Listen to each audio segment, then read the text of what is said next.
Hi guys, welcome to my YouTube channel. അപ്പോൾ ഇന്നത്തെ video എന്ന് പറഞ്ഞു കഴിഞ്ഞാൽ ഞാൻ കുറച്ച് ക്രാഫ്റ്റ് ചെയ്യണം എങ്ങനെയെന്ന് നോക്കിയാലോ നമുക്ക്.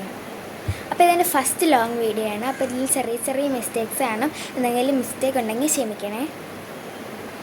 അപ്പോൾ ഞാൻ എന്ത് ക്രാഫ്റ്റാണ് ചെയ്യാൻ പോകണേ നമുക്ക് നോക്കിയാലോ.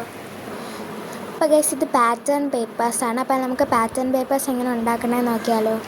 അപ്പോൾ ഗൈസ്, ഈ പാറ്റേൺ പേപ്പേഴ്സ് ഉണ്ടാക്കാൻ ഭയങ്കര ഇഷ്ടമാണ്. അപ്പോൾ നമുക്ക് നോക്കിയാലോ. അപ്പോൾ ഗൈസ്, നമുക്ക് ഫസ്റ്റ് A4 സൈസ് പേപ്പറാണ് വേണ്ടത്. അപ്പോൾ ഇത് നമ്മൾക്കിനി 15 സെൻറ്റിമീറ്റർ സ്കെയിൽ ചെയ്ത് വെട്ടിയെടുക്കണം. അപ്പോൾ ഇത് നമ്മൾ 15 സെൻറ്റിമീറ്റർ മാർക്ക് ചെയ്തെടുത്തിട്ടുണ്ട്. ഇത് നമുക്കിതിന് കട്ട് ചെയ്തെടുക്കാം. അപ്പോൾ ഞാൻ അത് 15 സെൻറ്റിമീറ്റർ കട്ട് ചെയ്ത് ഈ ഒരു സ്മോൾ പീസ് പേപ്പർ എനിക്ക് കിട്ടിയിട്ടുണ്ട്. ഇനി നിങ്ങൾക്ക് ഇതിൽ ഇഷ്ടമുള്ള പാറ്റേൺസോ ഡിസൈൻസോ നമുക്ക് ചെയ്യാം.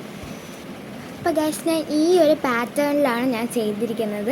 ഇനി നമുക്ക് ഇതിൻ്റെ സൈഡിൽ ഫുള്ള് നമുക്ക് ഔട്ട്ലൈൻ വരച്ചു കൊടുക്കാം. ഇതിൻ്റെ സൈഡിൽ ഫുള്ള് നമുക്ക് ഔട്ട്ലൈൻ വരച്ചു കൊടുക്കാം. അപ്പോൾ ഇത് നമ്മൾ ഔട്ട്ലൈനും കൂടെ വരച്ചെടുത്തിട്ടുണ്ട്. ഇപ്പോൾ ഇത്രയേ ഉള്ളൂ. ഭയങ്കര സിമ്പിളാണ് നമുക്ക് പാറ്റേൺ പേപ്പേഴ്സ് ചെയ്തെടുക്കാൻ. അപ്പോൾ ഞാൻ ഇത്രയും പാറ്റേൺ പേപ്പേഴ്സ് ഉണ്ടാക്കി എടുത്തിട്ടുണ്ട്. അപ്പോൾ നിങ്ങൾക്കിത് ഉണ്ടാക്കാൻ ഭയങ്കര എളുപ്പം. അപ്പോൾ പാറ്റേൺ പേപ്പേഴ്സ് എങ്ങനെ ഉണ്ടാക്കിയെന്ന് കണ്ടല്ലോ. അപ്പോൾ ഇനി നമുക്ക് ബുക്ക് മാർക്സ് ഉണ്ടാക്കിയെടുക്കാം. മാത്രമല്ല, പാറ്റേൺ പേപ്പേഴ്സ് ട്രൈ ചെയ്യാൻ മറക്കല്ലേ. അപ്പോൾ ഇതുപോലെ ഉണ്ടാക്കാൻ പറ്റാത്ത ഇതുപോലെ വാങ്ങിക്കാൻ പറ്റാത്ത സാഹചര്യത്തിൽ നമുക്കിതുപോലെ ഉണ്ടാക്കിയെടുക്കാവുന്നതാണ്. ഇനി നമുക്ക് ബുക്ക് മാർക്സ് ഉണ്ടാക്കിയെടുക്കാം. അപ്പോൾ ഗൈസ്, ഇനി നമുക്ക് പാറ്റേൺ പേപ്പേഴ്സ് ഉണ്ടാക്കി തീർന്നിട്ടുണ്ടായിരുന്നു. അപ്പോൾ അത് നിങ്ങൾക്ക് ഇഷ്ടപ്പെട്ടോ ഇല്ലയെന്ന് കമൻറ്റ് ചെയ്യണേ. ഇനി അടുത്തത് നമുക്ക് ബുക്ക് മാർക്സ് ഉണ്ടാക്കാം. ബുക്ക് മാർക്സ് ഉണ്ടാക്കാൻ ഭയങ്കര എളുപ്പമാണ്. നമുക്ക് എങ്ങനെയാണെന്ന് നോക്കിയാലോ. അപ്പോൾ നമുക്കിതിൻ്റെ ആവശ്യമുള്ള സാധനങ്ങൾ സ്കെച്ച് പെൻസ് അല്ലെങ്കിൽ ബ്രഷ് പെൻസ്, പിന്നെ ഒരു A4 സൈസ് പേപ്പർ, പിന്നെ ജൂട്ട് ത്രെഡ്. നിങ്ങൾക്ക് ജൂട്ട് ത്രെഡ് ഇല്ലയെന്നുണ്ടെങ്കിൽ നോർമൽ കുറച്ച് കട്ടിയുള്ള ത്രെഡായാലും മതി. പിന്നെ നമുക്ക് കുറച്ച് സ്റ്റിക്കേഴ്സാണ് വേണ്ടത്. സ്റ്റിക്കേഴ്സും നല്ല കമ്പൽസറി അല്ല, നിങ്ങൾക്ക് വേണമെങ്കിൽ മാത്രം എടുത്താൽ മതി.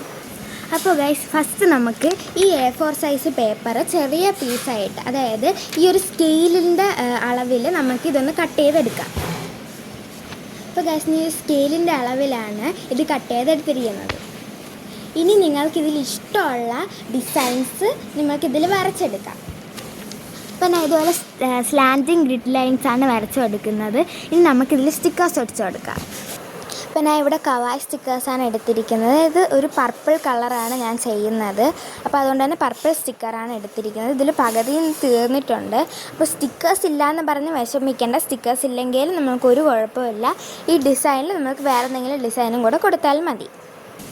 അപ്പോൾ ഞാൻ ഇതുപോലെ കുറച്ച് സ്റ്റിക്കേഴ്സ് ഒട്ടിച്ച് കൊടുത്തിട്ടുണ്ട്. ഇനി നമുക്ക് ഈ ടോപ്പിലായിട്ട് നമുക്കൊരു ഹോൾ ഇട്ട് കൊടുക്കാം. അപ്പോൾ ഗൈസ്, എൻ്റെ കയ്യിൽ പഞ്ചിങ് മെഷീനും കാര്യങ്ങളൊന്നും ഇല്ലാത്തതുകൊണ്ട് ഈ ഒരു പെൻസിൽ വെച്ചിട്ടാണ് ഞാനൊരു ഹോൾ ഇട്ട് കൊടുക്കുന്നത്. ചെറുതായിട്ടൊന്ന് പാളിപ്പോയി, ഹോളിട്ടത് ചെറുതായിട്ടൊന്ന് കീറിപ്പോയി. നിങ്ങൾ ഹോൾ ഇടുമ്പോഴത്തേക്കും ശ്രദ്ധിച്ച് കീറാതെ ഹോളിടണേ. നമുക്കിത് ഈ ജൂട്ട് ത്രെഡ് എടുത്തിട്ട് നമുക്ക് ഇതൊന്ന് ടൈ ചെയ്ത് കൊടുക്കാം. അപ്പോൾ ഇത്രയും നീളത്തിൽ മതിയാവാം, കാരണം കൂടുതൽ വേണ്ട, കാരണം ചെറിയ ബുക്ക് മാർക്കാണ് നമ്മളിപ്പോൾ ഉണ്ടാക്കുന്നത്. ഇനി നമ്മൾക്ക് ഈ ജൂട്ട് ത്രെഡ് ഈ ഹോളിൽ കയറ്റിയതിന് ശേഷം നമുക്കൊന്ന് ടൈ ചെയ്ത് കൊടുക്കാം. അപ്പോൾ ഞാൻ ഇവിടെ നല്ല വൃത്തിയായിട്ട് ടൈ ചെയ്ത് കൊടുത്തിട്ടുണ്ട്.